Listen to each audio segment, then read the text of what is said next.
Tentunya menjadi suatu kebanggaan bagi kami bisa kedatangan bapak-bapak dari DPP Partai Demokrat maupun juga pengurus DPD. Kalau Kang Erwin tadi masih malu-malu mengatakannya, kalau saya sangat berbahagia dan bangga bahwa hari ini kita kedatangan salah satu calon kandidat presiden 2024. Dalam kapasitas sebagai ketua umum, saya ingin menunjukkan bahwa leadership itu harus dibangun dan dirawat dengan baik. Tidak boleh ada jarak yang terlalu jauh antara pemimpin di tingkat pusat, antara ketua umum dengan jajaran DPD, DPC, dan kader yang ada di akar rumput.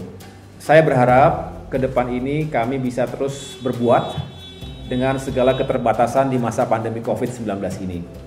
Kami merasa bahwa hari ini 3 isu utama yang perlu kita sikapi dan hadapi bersama sebagai bangsa. Yang pertama, krisis kesehatan. Walaupun katanya semakin membaik, tetapi faktanya masih saja mengintai kita semua. Vaksinasi belum bisa menyentuh seluruh elemen masyarakat, suplai yang terbatas, kecepatan vaksinasi yang juga belum optimal. Yang kedua adalah tekanan ekonomi. Resesi terjadi dan kita tahu banyak sekali masyarakat kita yang kesulitan untuk mendapatkan penghasilan yang layak dan stabil. Banyak yang di PHK, banyak yang dirumahkan, banyak yang kehilangan penghasilan dan daya beli. Sedangkan kita tahu juga selain masalah pengangguran dan ketimpangan, masalah pendidikan juga masih menyisakan banyak sekali pertanyaan. Apakah kemudian generasi penerus kita, anak cucu kita juga akan mengalami penurunan kualitas yang signifikan akibat metode pembelajaran jarak jauh yang banyak menyisakan masalah, tidak efektif, dan tentu yang paling menonjol adalah ketika tidak semua anak-anak kita, anak-anak didik yang memiliki akses yang baik terhadap jaringan internet. Nah, yang ketiga, selain tadi masalah pandemi, kesehatan masyarakat, yang kedua adalah permasalahan ekonomi, yang ketiga adalah demokrasi. Nah, ini penting ketika banyak yang mungkin merasa demokrasi itu tidak ada gunanya. Kebebasan itu ya sudahlah, sewajarnya terjadi dan lupa bahwa itu semua harus diperjuangkan dan dirawat. Artinya kita tidak bisa menganggap demokrasi, kebebasan bersuara tadi akan datang dengan sendirinya. We should not take freedom for granted. Tidak boleh kita anggap itu akan terjadi, kapanpun akan ada. Kalau saya mengibaratkan seperti oksigen, ketika ada di sekitar kita, kita nggak pernah berterima kasih terhadap oksigen.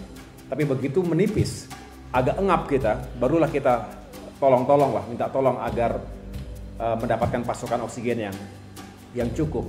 Demokrasi juga begitu, kebebasan sipil juga begitu, hak azazi juga begitu. Kalau ada, tersedia, kita nggak pernah mengucapkan terima kasih dan mengapresiasinya. Tetapi begitu diganggu, begitu berkurang, begitu kebebasan juga dipertanyakan, barulah kita, ini nggak benar, ini nggak benar dan nggak benar. Saya berharap kita, dan saya sangat memiliki optimisme jika teman-teman media mainstream seperti Pikiran Rakyat ini masih kokoh dan terus kokoh sebagai pilar utama, salah satu pilar utama dalam demokrasi, maka kami, partai politik juga punya keyakinan dan punya kepercayaan diri karena kami merasa punya partner. Tapi kalau semuanya dibungkam, semua menjadi tidak lagi kokoh sebagai pilar demokrasi tadi, termasuk partai-partai politik, rasa-rasanya kehidupan demokrasi kita ya buruk dan bahaya, nanti bisa mundur ke belakang. Padahal kita sudah mengoreksi bangsa ini dengan reformasi 1998. Jadi jangan sampai setback dan mundur terlalu jauh ke belakang.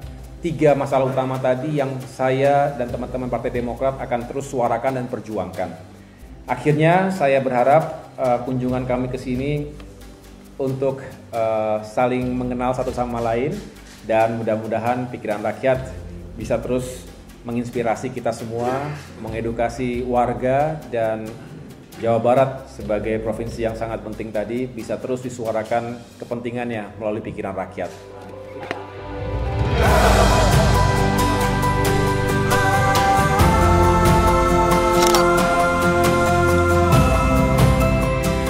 Partai Demokrat, tanda bahwa kami pernah ke sini dan mudah-mudahan silaturahmi ini bukan yang terakhir dan bisa terus kita lakukan, Pak. Kami tunggu, Pak, diskusi-diskusinya di sini, Pak.